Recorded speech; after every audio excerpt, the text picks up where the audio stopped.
what you say. That you only meant well. Shimmy, shimmy, yeah, shimmy, yeah. Drink. Swalla la la. Wiggle, wiggle, wiggle. Wiggle, wiggle, wiggle. The lights were blinding, the crowd electric.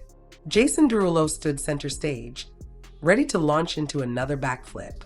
It was 2012, just days before the start of his world tour, the biggest moment of his career. But as he flipped for the 50th time, something went wrong. A sharp crack. Silence. The music stopped. He had broken his neck. In an instant, the man who had built his life on movement couldn't even lift his head. To understand how Jason Derulo got there, from a kid with big dreams to a global superstar on the edge of losing it all, we have to go back to where it began.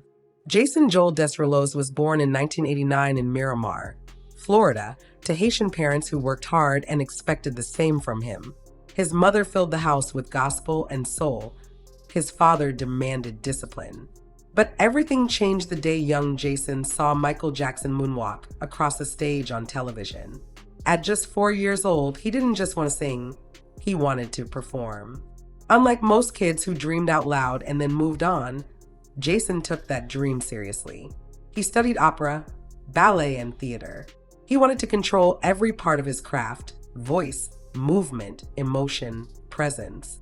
By 8, he had already written his first song. It wasn't good, but it was a sign. This kid wasn't waiting for inspiration. He was already building something. All through school, while others were figuring out who they were, Jason was focused on where he was going. He performed at small shows, talent contests, and church events. Every weekend was a stage. Every mistake, a rehearsal for something bigger. By high school, his determination was impossible to ignore. Jason started writing for local acts and soon caught the attention of music producers who couldn't believe how young he was.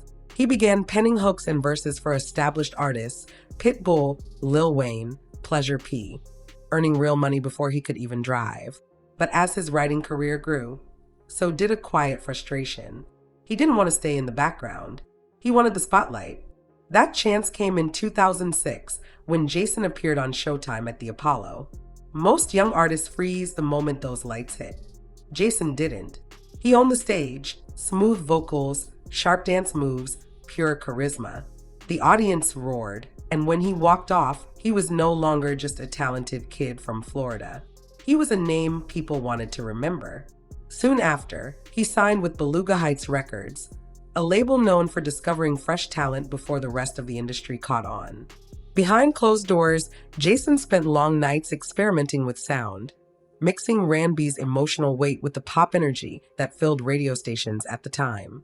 He wasn't chasing trends, he was building his lane. In 2009, everything clicked. His debut single, Watcha Say, hit the airwaves and exploded. The song, built around a haunting Imogen Heap sample, went straight to #1 on the Billboard Hot 100. Overnight, Jason Derulo became a household name. And that signature intro, Jason Derulo, became his stamp, a mix of branding and boldness that ensured no one would forget him. What followed was a streak few could match. In my head, Ride and Solo, each one bigger than the last. His voice was everywhere. His dance videos flooded MTV and YouTube. The music world had found its new golden boy, young, polished, and fearless on stage. By 2010, his self-titled debut album had spent more than 30 weeks on the Billboard 200, eventually going platinum. Critics predicted stardom. Simon Cowell called him a future superstar. Lady Gaga personally invited him to open for her on the Monster Ball tour. But success didn't make him soft. While other artists celebrated, Jason rehearsed. While crews went home, he stayed to redo choreography, adjusting every step until it matched the sound in his head. His perfectionism wasn't arrogance, it was survival. He knew fame was fast, but skill lasted longer. By 2011, Jason released his second album, Future History.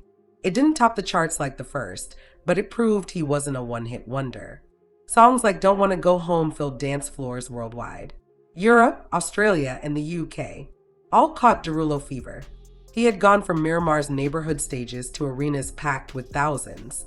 Every move seemed precise, every performance rehearsed to perfection. On the outside, he was unstoppable, shirtless spins, flawless vocals, endless confidence. But behind the scenes, the pressure was building. The higher he climbed, the harder it became to breathe. The critics who once praised his voice began calling his music too safe. BBC described his style as hollow and drenched in auto-tune. Entertainment Weekly said his new album felt like it was trying to please everyone and ended up pleasing no one. For an artist who had built his identity on passion and energy, that criticism hit hard. Still, Jason didn't stop. He doubled his pace, determined to silence every doubt. He rehearsed longer, trained harder, demanded more from his body. Until that moment in 2012, the flip, the crack, the silence. He didn't know it yet, but the rise of Jason Derulo had reached its limit. The fall was coming. When Jason Derulo woke up in the hospital, the world felt still for the first time in years. His neck was braced, his body motionless, and the doctor's words echoed in his head.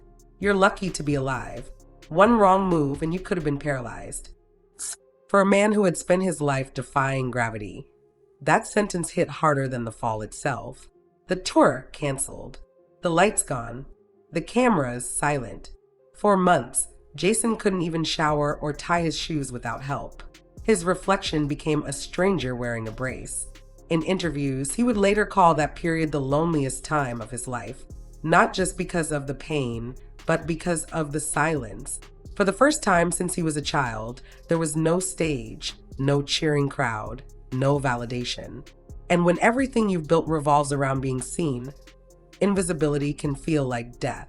Still, Jason refused to give up. As soon as doctors cleared him to move again, he pushed himself back into shape.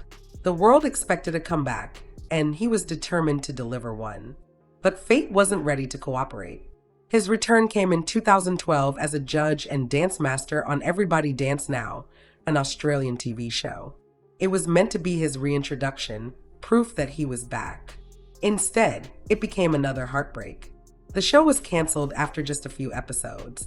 For Jason, it wasn't just a failed project, it was a reminder that the world moves on quickly, even from stars. He went back to the studio, desperate to feel like himself again. Between 2013 and 2015, he dropped new projects, Tattoos, Talk Dirty, Everything Is For. The singles performed decently. Talk Dirty had that same infectious energy that once defined him. But something was different.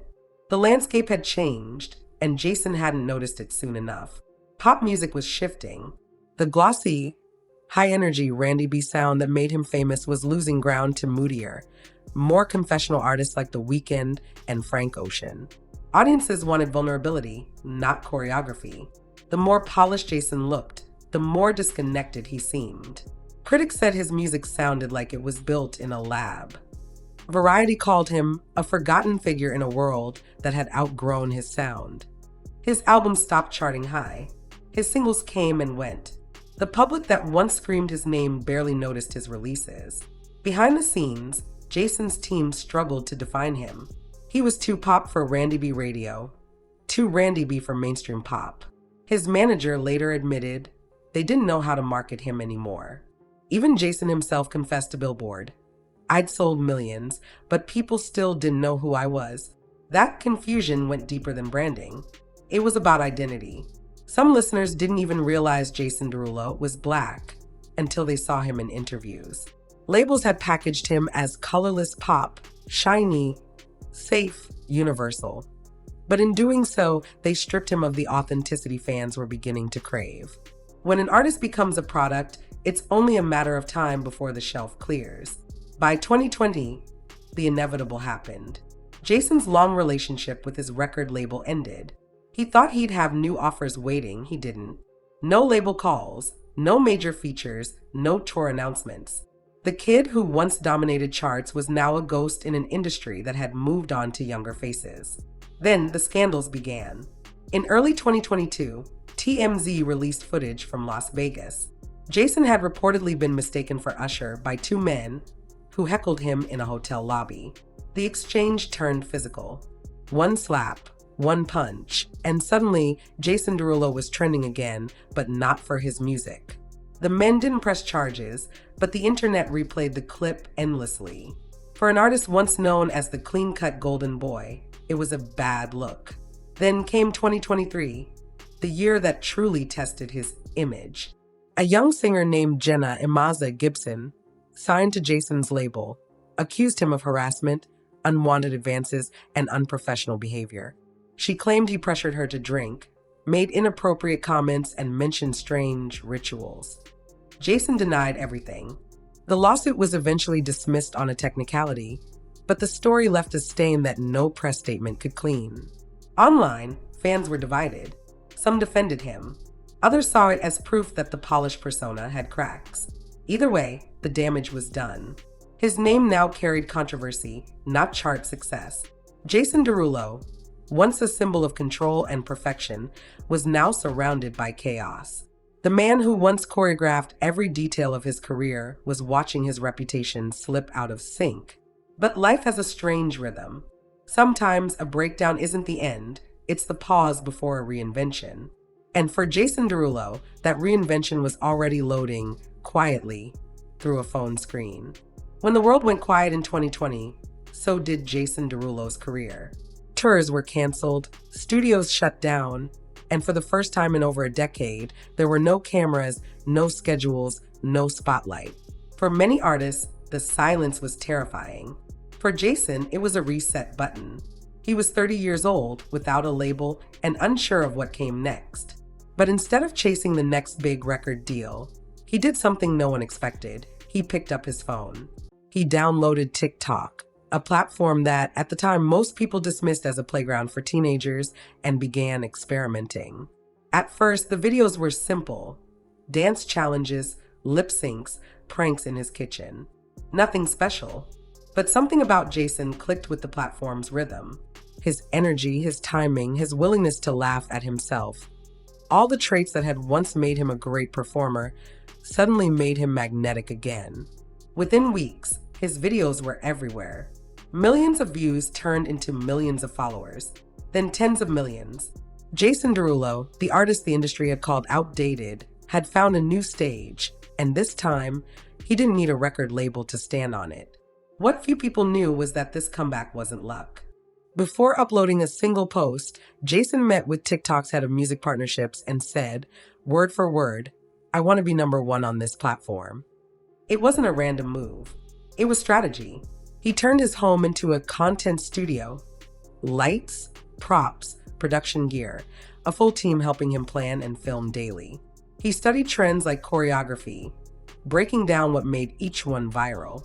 He collaborated with young creators half his age, building an audience that barely remembered his chart-topping years. And it worked. He became one of the most followed musicians on TikTok.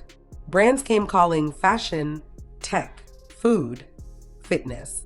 Magazines that hadn't mentioned his name in years were suddenly asking for interviews again. Jason Derulo was back, not through radio play, but through reinvention. Then came Savage Love. The track started as a viral dance challenge on TikTok and exploded across the globe. The remix with BTS pushed it to #1 on the Billboard Hot 100, Jason's first chart topper since Watcha Say. The same man critics once dismissed as irrelevant had just conquered the charts again, powered entirely by social media. But this time, something had shifted. He wasn't chasing approval from labels or producers anymore. He was building his own system. Jason turned his platform into an empire. He launched a vodka brand. He released a graphic novel. He wrote a book about social media strategy. Then came his biggest power move, a 50-50 partnership with Atlantic Records, giving him full ownership of his masters. It was a rare victory in an industry built on control. Jason Derulo was no longer the artist being shaped by others. He was shaping himself. Still, beneath the success, a quiet question lingered. The same one that had followed him since his teenage years. Who is Jason Derulo, really? By 2024, he released his album New King. It debuted modestly at number 82 on the Billboard 200, a far cry from his early triumphs, but it went gold, proving there was still a loyal audience out there. A world tour was announced for 2026, promising a mix of old hits and new direction. Yet, beyond the numbers, Jason seemed more reflective. He spoke openly about the pressures of fame, the obsession with perfection, and the price of being constantly visible. "I've learned," he said in one interview, "that you can lose yourself chasing an image the world already forgot." That honesty struck a chord with fans. Maybe because they'd watched him fall. Maybe because they saw a bit of themselves in his story. Someone who kept reinventing, even when nobody was watching. Jason Derulo's journey isn't just about fame. It's about survival in a world that never stops moving. He rose fast, fell hard, and somehow found a way to start over. Not by chasing trends, but by creating them. Still, one question remains. After all the hits, the headlines, and the hashtags, did Jason ever find peace? Because when you spend your life being everything, the singer, the dancer, the influencer, the brand, it's easy to forget the one thing that started it all, the music. And yet, for Jason Derulo, the show always goes on. No matter how high the jump or how hard the fall, he somehow finds a way to land on his feet. Maybe not perfectly, but always in rhythm.